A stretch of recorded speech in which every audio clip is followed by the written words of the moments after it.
Gravy chicken అనమాట. ఇది మనకు చాలా టేస్టీగా ఉంటుంది. ముందు నేను స్టవ్ అనేది ఆన్ చేసి గిన్నె పెట్టుకొని దాంట్లో ఆయిల్ అనేది వేసుకొని ఒక ఆనియన్ కట్ చేసి వేసుకున్నాను. అది కొంచెం రెడ్డిష్లోకి వచ్చాక పసుపు అనేది వేసుకొని మనం ఆల్రెడీ చికెన్ని తీసుకొని అది కడిగి పెట్టేసుకోవాలన్నమాట. కడిగిన చికెన్ని దాంట్లో వేసేసుకున్నాను. ఎందుకంటే డస్ట్ అనేది ఉంటుంది కదా చికెన్ తీసుకొచ్చే దగ్గర, అందుకనే కడిగాను అనమాట. అది కలిపేసుకోవాలి. పసుపు అనేది వేసుకున్న తర్వాత చికెన్ వేసుకున్నాక ఇది కలిపేసుకొని దీంట్లో కొంచెం సాల్ట్ అనేది యాడ్ చేసుకోవాలండి. ఇది ఏంటంటే ఇప్పుడు చికెన్ పీస్ అనేది చప్పగా కానీ టేస్టీ లేకుండా కానీ ఉండడానికి మాత్రమే సాల్ట్ అనేది వేసుకున్నాను. మూత పెట్టేసుకొని కొంచెం సేపటి తర్వాత చూసుకుంటే ఇలా అవుతుంది కదా.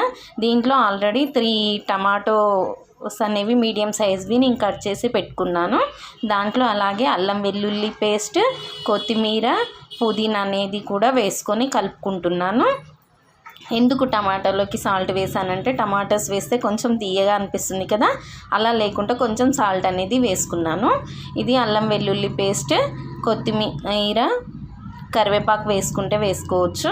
అలాగే పుదీనా అనేది కూడా యాడ్ చేసుకొని కలిపేసుకోవాలి. కలిపి మూత పెట్టేసుకొని కొంచెం సేపు మీడియం ఫ్లేమ్లో ఉడకనివ్వాలన్నమాట. ఒక 5 మినిట్స్ ఉడకనిచ్చిన తర్వాత ఏంటంటే మనకు గ్రేవీ అనేది రెడీ అవుతుందన్నమాట. దాంట్లో ఆల్రెడీ టమాటోస్ ఉడికి ఇది చూడండి ఇలా అవుతుందన్నమాట. ఒక 5 మినిట్స్ తర్వాత మనం చూసుకుంటే మనం గ్రేవీ అనేది రెడీ అయిపోతుంది కాబట్టి ఇలా అవుతుందన్నమాట. ఇలా అయిన తర్వాత మనకు దీంట్లో కారం అనేది వేసుకోవాలి. అంటే చిల్లీ పౌడర్ ఉంటుంది కదా, అది వేసేసుకొని మనం దానికి అంటే కారం లేని సాల్ట్ ఉంటే సాల్ట్ అనేది యాడ్ చేసుకోవచ్చు.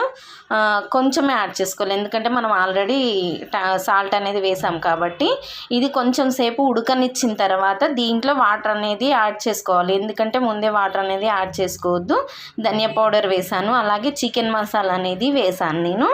ఇది మనకు ఏంటంటే కొంచెం సేపు కారం అనేది ఉడికితే ఏమవుతుందంటే మనకు ముక్కకి కారం అనేది పట్టి స్పైసీ ఉంటుందన్నమాట. కొంచెం చికెన్ పీస్ అనేది మనం తీసుకుంటే ఇలా అయిన తర్వాత ఒక 5 మినిట్స్ తర్వాత వాటర్ అనేది యాడ్ చేసుకోవాలి.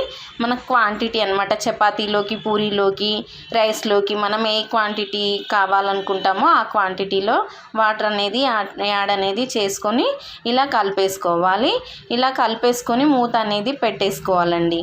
ఇది మనము అప్పుడప్పుడు ఏంటంటే కలుపుకుంటూ ఉండాలన్నమాట. ఎందుకంటే కర్రీ అనేది కింద మాడకుండా ఉండడానికి ఇలా అప్పుడప్పుడు కలుపుకుంటూ ఉండాలి.